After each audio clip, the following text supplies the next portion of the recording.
ये कहानी 1966 के दौरान बसी है और इसकी मेन कैरेक्टर है साया, जो चमगादड़ जैसे दिखने वाले प्राणियों का शिकार करती है, जिन्हें कैरेक्टर्स कहते हैं। एक सबवे ट्रेन में साया नाम के इस कैरेक्टर से व्यूअर्स इंट्रोड्यूस होते हैं, जहां वो सूट पहने हुए एक आदमी को मार डालती है। इसके बाद उसके अमेरिकन कॉन्टैक्ट्स वहां आते हैं, जिनमें से एक का नाम डेविड होता है और वो उसे एक और मिशन के बारे में बताता है। और एक और बंदा जिसका नाम है लुइस, उसे पता चलता है कि जिस सूट पहने हुए आदमी को साया ने मार डाला वो एक कैरेक्टर नहीं था। साया की अगली मिशन की शुरुआत होती है एक अमेरिकन यकोटा एयरबेस में, जो कि वियतनाम वॉर की वजह से एक्टिव है।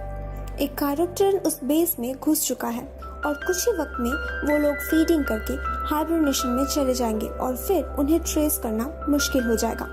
साया को एक स्कूल गर्ल बनकर उस बेस के पास वाले हाई स्कूल में घुसना है और उन कैरेक्टर्स को ट्रैक करके उन्हें मार डालना है।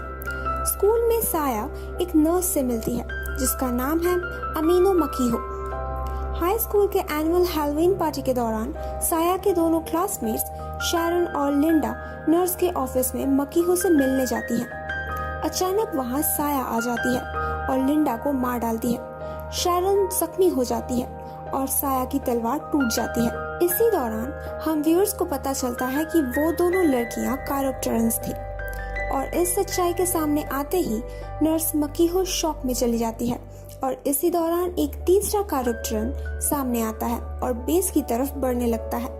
मकीहो वापस होश में आकर खुद को संभालती है और शैरन का पीछा करते हुए एक रूम में पहुंचती है जहां अमेरिकन कॉस्ट्यूम पहनकर नाच रहे होते हैं, जहां मकीहो को पता चलता है कि शैरन ट्रांसफॉर्म हो चुकी है। साया उसे बचा लेती है और दोनों भागकर पास के मोटर पूल में चले जाते हैं, जहां कैरेक्टर्स उन्हें ट्रैप करके उन पर हमला कर देती हैं। डेविड एक नया तलवार डिलीवर करता है जिसकी मदद से साया शैरन को मार डालती है।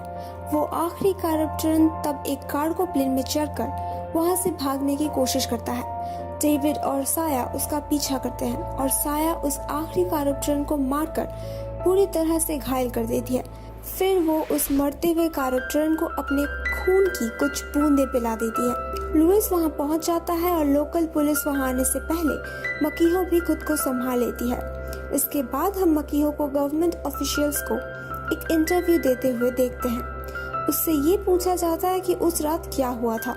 हालांकि उस रात में हुई उस लड़ाई की सारी एविडेंस मिटाकर डेविड और साया दोनों ही गायब हो चुके थे और मकीहो के पास अपनी कहानी साबित करने के लिए कुछ नहीं था। वो गवर्नमेंट ऑफिशियल्स फिर उसे एक तस्वीर दिखाते हैं जहां एक लड़की होती है जो साया जैसी दिखती है।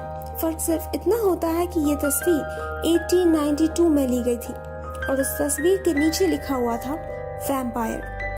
मकीहो इसके बाद स्कूल वापस आ जाती है जहां वो कहती है कि उसे कभी साया और कैरेक्टर्स की असली सच्चाई के बारे में पता नहीं चल सका और शायद आज भी साया कहीं पर उनसे लड़ रही है।